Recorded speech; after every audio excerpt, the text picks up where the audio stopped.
Welcome, everyone, to WellWaveNOW. This is our Backstory series, and today we have the pleasure of speaking with Paula James, and we're excited, Paula, to have you on the podcast and wanted to get to know you a little bit. Thank you, Breck. Happy New Year to you, and Happy New Year, Tim. Well, thank you. Same So to you, good to be Paula. here with you. Yeah, so excited to learn a little bit more about you, even before we get into your professional career and how you are helping people with their wellness journey. We wanted to know a little bit about you personally. So, Paula, where did you grow up and what was it like? I grew up in the Detroit area, Dearborn Heights, so one of the inner ring suburbs. And it was my good fortune. My parents had done a lot of house hunting, and they selected a house for our family to grow that the backyard opened up onto the elementary school playground. And so I had a very outdoorsy childhood in the 1970s, not woodsy outdoorsy, but playground. And you could see parts of the elementary school playground from the kitchen windows. I had a light supervision and a lot of freedom. And I loved having the playground after school because nobody could tell me what not to do. So I liked to choose, I feel my own movement and power, and I like to choose my own risks. So my favorite thing was to swing really high and choose the moment to jump off and land on the ground. Did you ever hurt yourself doing that, Paula? Well, I had a lot of bruises and I had occasional sprained ankles. And sometimes I landed on my feet and sometimes I rolled on the ground and looked up at the sky. Yeah, I sprained my wrist one time doing that. So we had Yeah. similar class to how you land and went for it. And sprained Yep. my wrist.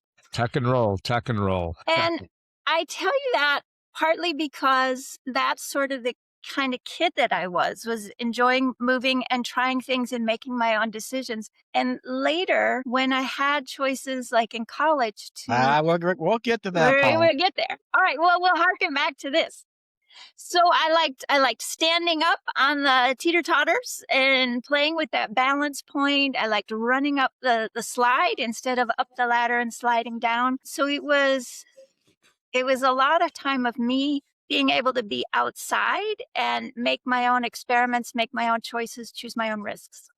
Did you have any siblings you were running with in those days, or just I had a friends younger or sister, solo? and there were other children in the neighborhood. What's your relationship with your younger sister? Were you kind of the boss or was she best friend? We kind of went off in different directions. So I very much became a music and stories and arts kind of person. And she went into the sciences. She became a veterinarian. We both have gone into holistic health areas. So she was trained as a vet, normal, regular. And then she also did some chiropractic and acupuncture training for working with animals. So looking at what do we know and what else can we bring in? So we share that kind of approach.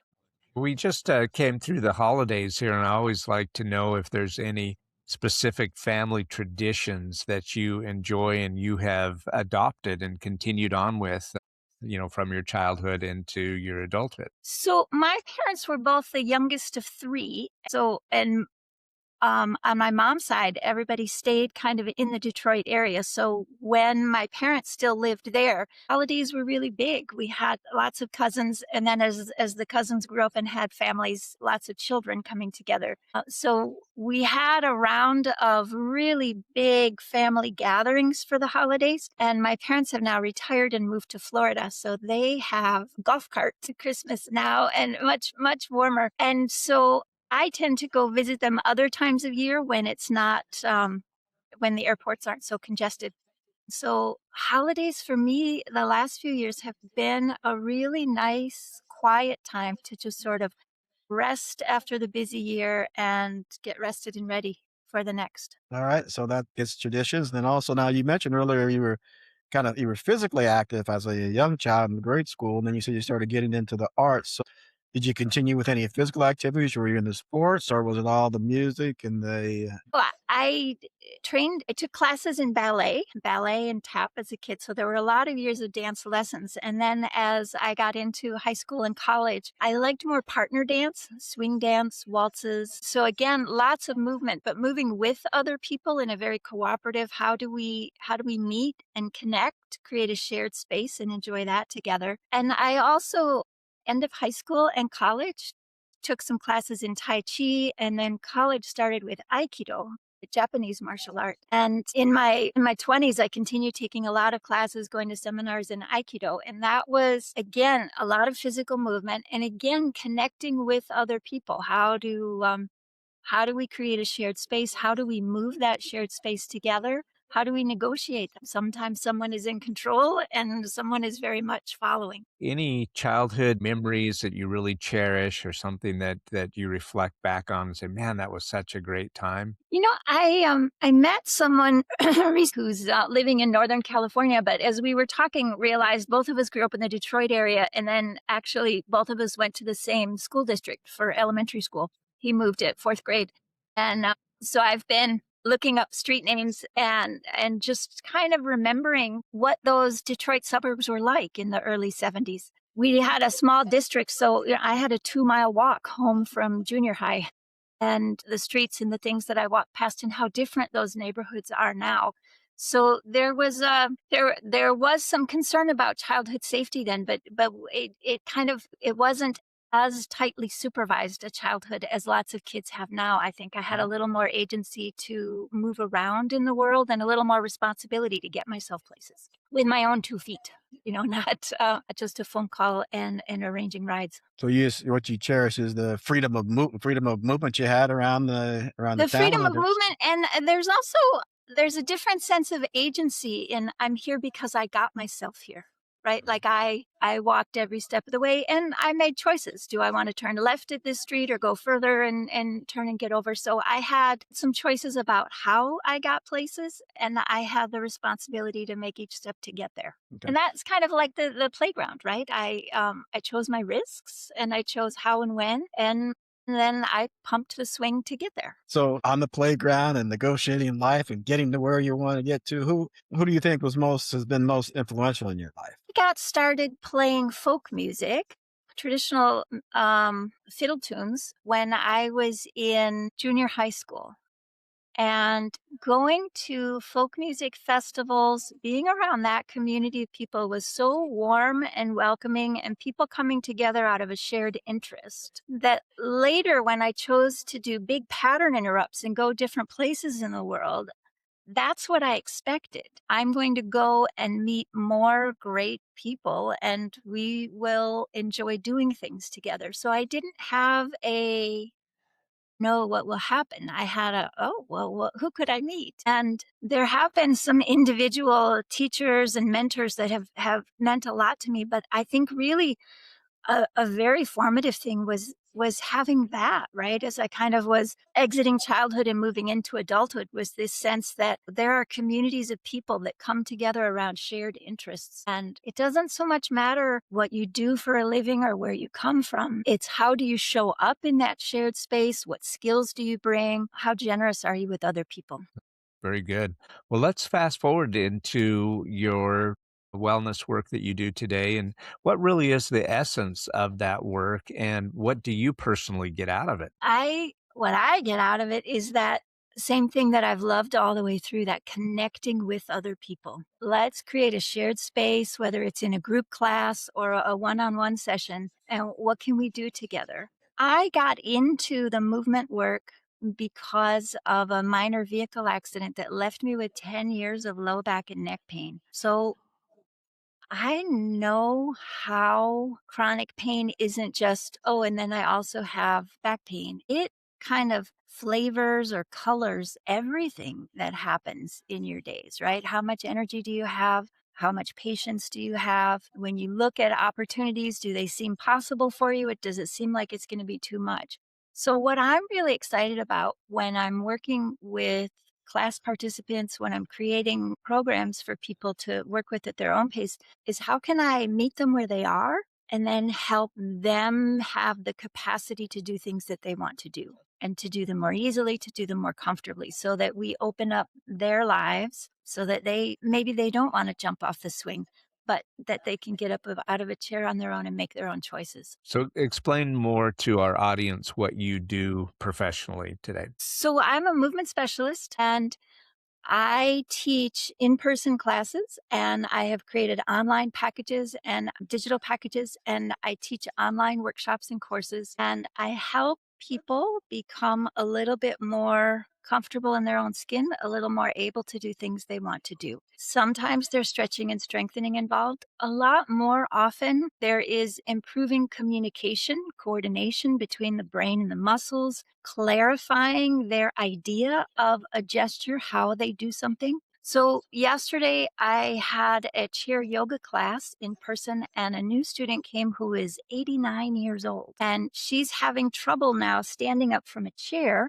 And if you have the idea that standing up from a chair is going up, there's no way in which physics supports you just going up from the head.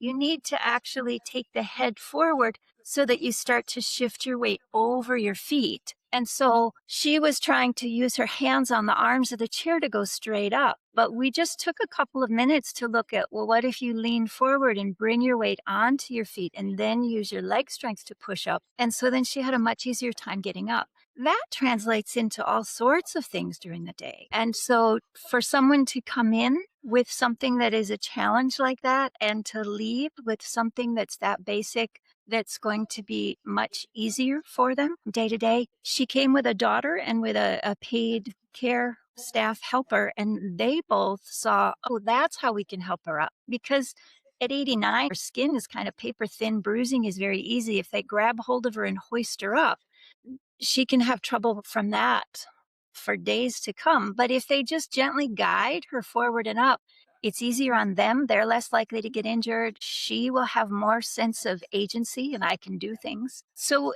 it's, in that case, it wasn't making her stronger. It was giving her a new idea of how to do an activity that she does all the time. And then that makes it easier and more comfortable, gives her more a sense of, oh, I can do things. I also work with a lot of neurodivergent adults on a whole spectrum of independence, some of them needing quite a lot of care, some of them very independent. And hypermobility is an issue with a lot of people in that group. So the connective tissue is stretchier than people who are not hypermobile.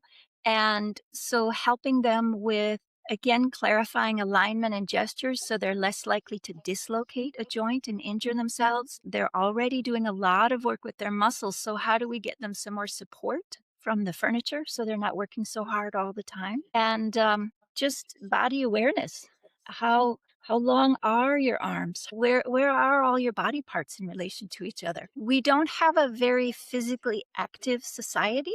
And so a lot of people injure themselves when they go to the gym just because they're not really acquainted with their body parts or how to relate effectively to gravity. So helping with some of those basics, and then it opens them up to make choices in their own life that they won't need to recover from. They can just enjoy. Great. That sounds very rewarding. So that is this what you always wanted to do, or did you discover it later in life? No, and this is very interesting for me.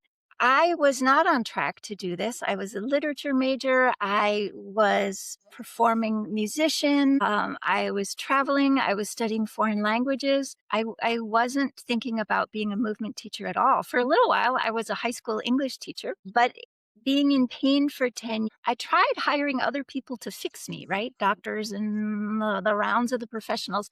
And it didn't work. So I had to find my own way out. And while I was finding that, I really set the intention. If I have to go through this, I want to map the territory and come out of it able to be useful to other people. So when I did come out of pain, I started going to different professional training programs so that I could get the skills, so that I could help other people who had similar situations to me and who had different things that I hadn't had to work my own way out of yet. And I love what I do now. I really see it as a perfect pulling together of who I have always been and the skills that I most like to use and the ways that I like to connect with people. But I don't know how I would have found my way here without the accident. And so Right. I don't regret getting on the bus when that happened, because it has really opened the doors to a wonderful life purpose and meeting the world. And so I try to keep that in mind with other hard things in my life. Well, this might be the portal to something really valuable. I don't want to stay stuck in the doorway, but instead of resisting or rejecting, what does this situation call me to become, or call on me to learn, or call on me to be open to? And so, can I graduate from the hard part and become a person who has crossed through the doorway? Yeah, I love that perspective. And you seem like a very positive person, Paula, but what keeps you motivated? And when you do have a challenging day, what motivates you? Had a wonderful time. So we haven't touched on this yet, but when I finished college, I went to Asia. I lived in China for 2 years, and that was fantastic. And when I came back, I did a lot of traveling for about 6 months. I just sort of couch surfed, and I traveled around the United States and into Canada. I wanted to spend more time with people that I had met who were at music festivals or at Aikido seminars. And it was such a wonderful, open, expansive time in my life. It was largely unscheduled. I funded it by performing at different places, and a lot of those just got set up last minute when I arrived in town. So it was just a marvelous, magical time of synchronicity.